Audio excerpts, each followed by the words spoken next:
મિત્રો, પંચમહાલની 15 વર્ષની આદિવાસી સમાજની દીકરી અમદાવાદ શહેરના નરોડા પોલીસ સ્ટેશનના હદ વિસ્તારમાંથી છેલ્લા 15 દિવસથી ગુમ થયેલી છે.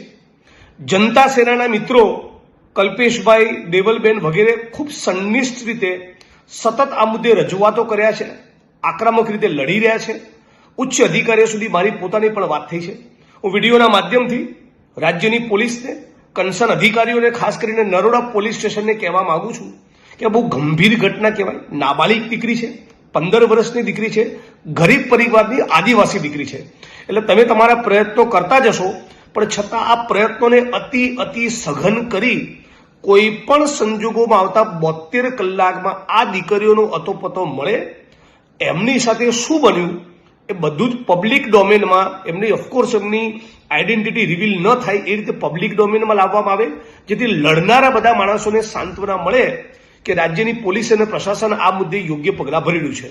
જોઈન્ટ કમિશનર પોલીસ સાથે મારે વાત થઈ, એમણે મને પાક્કી ખાતરી આપી છે કે જિગ્નેશભાઈ, અમે આ મેટરને ગંભીરતાથી લીધી છે. હું પોતે કેસનું મોનિટરિંગ કરી રહ્યો છું અને મને પાક્કી ખાતરી છે કે ટૂંક સમયમાં દીકરી મળી જશે.